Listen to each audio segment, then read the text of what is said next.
Bismillahirrahmanirrahim. Pada suatu hari Rasulullah SAW ditemui oleh malaikat Jibril. Rasul pun bertanya, "Ada apa wahai Jibril?" Jibril menjawab, "Wahai Muhammad, sesungguhnya hari ini Allah Subhanahu wa Ta'ala sedang mengobarkan nyala api neraka, dan seluruh para malaikat amat ketakutan. Mereka tidak tahu harus bagaimana. Untung aku ingat," kata Jibril, "bahwa engkau Muhammad adalah sumber cinta dan sayang Allah Subhanahu wa Ta'ala kepada alam semesta. Dengan alasan itu aku kesini, bertabaruk mengambil berkah dengan cinta Allah kepada dirimu, ya Rasulullah, ya Muhammad." Rasulullah terdiam beberapa saat, kemudian bertanya lagi, "Wahai Jibril, ceritakan padaku bagaimana neraka itu sesungguhnya."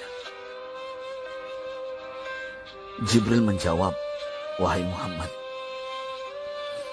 neraka itu bagaikan lubang-lubang yang terdiri dari 7 tingkat. Jarak antara satu lubang dengan yang lain ialah perjalanan 70 tahun. Lubang paling bawah adalah lubang yang paling panas."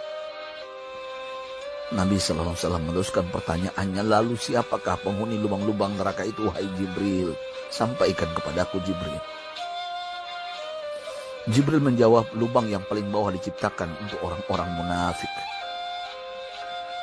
Lubang yang berikutnya untuk penyembah berhala. Lalu untuk penyembah bintang dan matahari." Jibril terus menerangkan penghuni tingkatan neraka hingga lubang yang kelima, tempat umat Yahudi, dan yang keenam dihuni oleh umat Nasrani. Setelah menjelaskan penghuni 6 tingkatan neraka, Jibril diam cukup lama. Rasulullah SAW penasaran dan bertanya kepada Jibril, "Wahai Jibril, siapakah penghuni neraka yang ke-7?" Jibril diam saja tidak menjawab. Rasulullah SAW mengulangi pertanyaannya, tapi Jibril tetap diam. Rasulullah tambah penasaran dan mendesak Jibril agar dijawab pertanyaannya. Akhirnya Jibril pun berkata, "Umatmu, wahai Muhammad, mereka itu para pelaku dosa besar di kalangan umatmu, yang dimana sampai mereka mati belum sempat bertaubat." Mendengar jawaban Jibril, Rasulullah langsung jatuh pingsan. Jibril merangkulnya dan meletakkan tubuh baginda di atas pangkuannya. Tak berapa lama Rasulullah SAW sadar dan langsung menangis bersimbah air mata dengan terisak-isak. Rasulullah mempertegas pertanyaannya, "Wahai Jibril, apakah benar ada di antara umatku yang masuk neraka?" Jibril menjawab, "Benar, wahai Muhammad, pelaku dosa besar di antara umatmu yang belum bertaubat."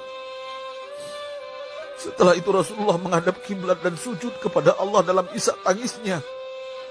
Sesekali dengan suara pelan beliau membisikkan kata-kata, "Ummati ya Rabb, ummati, ummati, ummati."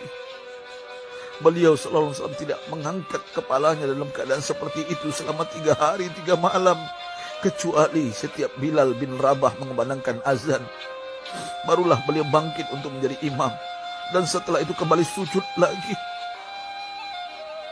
Pada hari ketiga Abu Bakar menyadari hal ini, beliau mengetuk pintu Rasulullah dan mengucapkan salam 3 kali, namun tidak terdengar jawaban.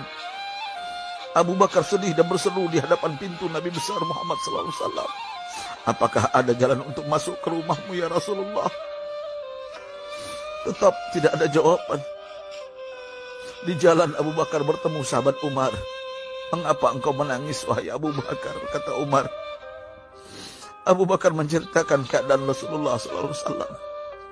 Maka Umar pun melangkah menuju rumah Rasulullah dan terjadilah hal yang sama. Umar pun pulang dan menangis.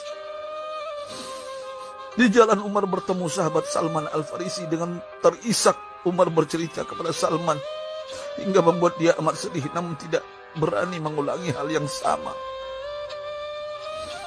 Salman melangkah menuju rumah Fatimah radhiyallahu anha dan menceritakan hal itu. Setengah berlari Fatimah menuju rumah ayah tercinta dan mengetuk pintu sambil mengucapkan salam.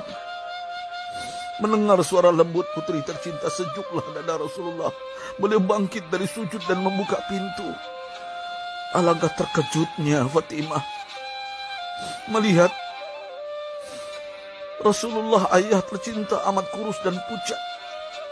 Fatimah memeluknya lalu menangis. Wahai ayah, apa yang terjadi? Mengapa engkau amat sedih seperti ini? Rasulullah kembali menangis dan berkata dengan suara lirih, wahai Fatimah, belahan jiwaku, bagaimana mungkin aku tidak sedih sedangkan Jibril mengatakan akan ada kelak umatku yang akan masuk neraka. Subhanallah, betapa besar cinta Rasulullah kepada kita umatnya. Sahabatku,